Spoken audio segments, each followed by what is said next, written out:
everybody. Welcome back. I am Mrs. Rathbone. This is the last of a series of 4 Wednesday mornings. The first one was about love.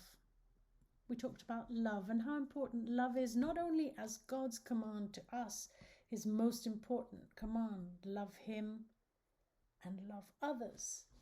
We need that today with how everybody's feeling, so concerned and worried. The next Wednesday, we talked about prayer, and we talked about how prayer doesn't have to be difficult or complicated or worrying. It's just a simple act of a conversation with a friend, your best friend. We like to talk to our best friends.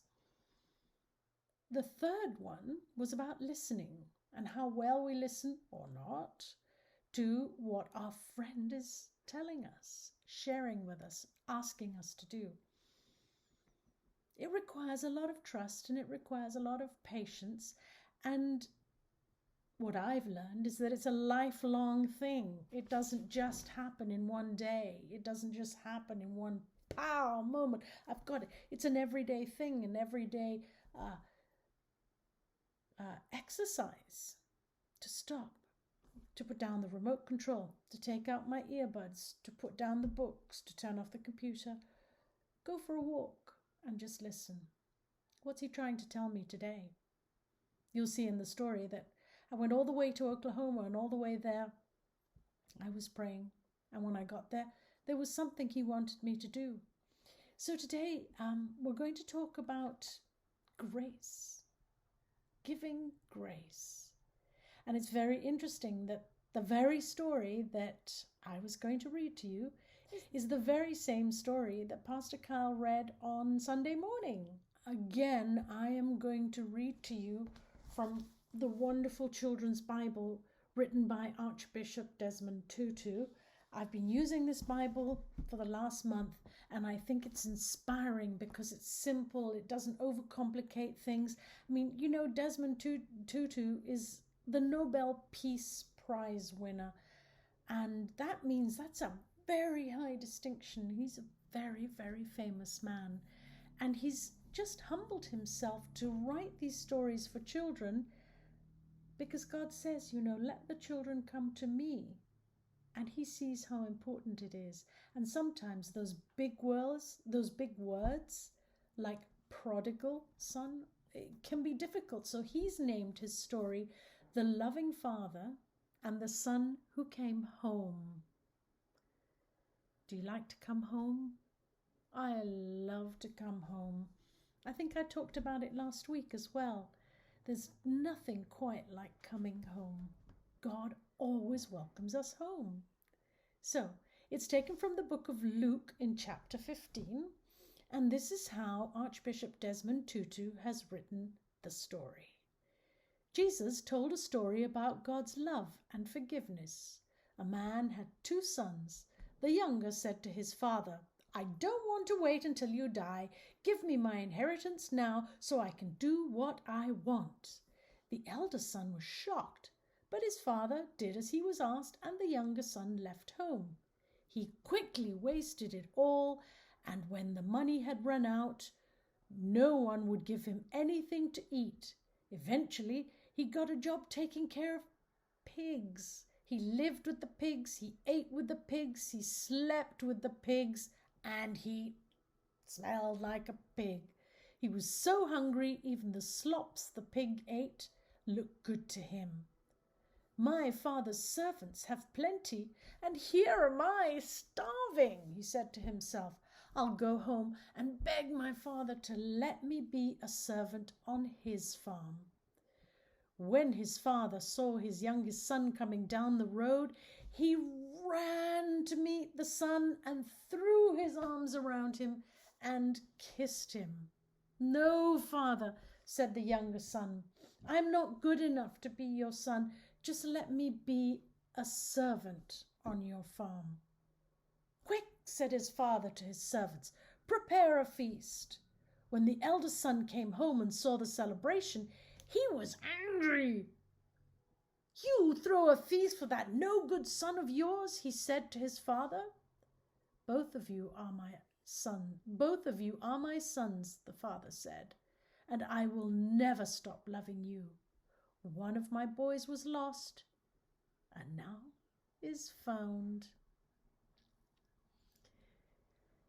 That's quite a story, isn't it? There's a part that seems unfair and there's a part that seems right. And who are we to judge? How do we know? We're not God. This was all part of the younger son's journey. And the prayer, the small prayer at the bottom of the story says, "Dear God, thank you for always forgiving my mistakes and welcoming me home." Have a little think about that for a minute, if you will. And right there at home, put your hand up if you have ever done something wrong. Put your hand up if you have ever made a mistake and hurt somebody. Put your hand up if you have ever made your mother or your father or your teacher or some adult, you've made them angry. I've done all these things. And when I let anger take over or I let my frustration take over, I forget and I do silly things. I don't mean to do them. I do them without thinking, and then I feel awful. I feel really, really bad. But God always has grace for me and for you. He always welcomes me home and kind of taps my shoulder and he kind of taps my shoulder and says, "How did that work out for you?" And I kind of shake my head and I every time say, "Not so good." Because it isn't. It isn't good. He created us in his image. And if he loves everyone just the same, who am I? Who am I to do differently? So we don't know the beginning of the story, right? But maybe the young son was being bullied, or maybe by the elder brother, or maybe he was uncomfortable. Maybe he just had this crazy idea that he would be off into the world and doing his own thing and he didn't need anything. Do you ever feel like you don't need anybody? I did. And I felt I knew everything and that I could run off and just, accomplish everything without anybody's help. But we're built for community and we're built to be together and we're built to be loving and supportive. So have a think. These days aren't easy, and I know everybody's talking about the same thing, but as the clock keeps ticking and as the calendar, as it keeps flipping month by month, people are getting more and more stressed, more and more scared or worried or angry or trapped. We feel trapped because we can't do the things we want to do. We can't go to the places we usually went to. And so that makes it very, very difficult. So we have to be even more graceful and allow God to fill us with grace. So instead of getting angry so fast, maybe we can just take a breath and say, God's always going to welcome me back home. So maybe I shouldn't be upset. Maybe I should try to just understand and give somebody else grace. I'm a teacher. I miss school. And I know my students miss school too. So we do the best we can with what we have. So, my darlings, this was the last of the series where I was invited to share these Wednesday mornings with you.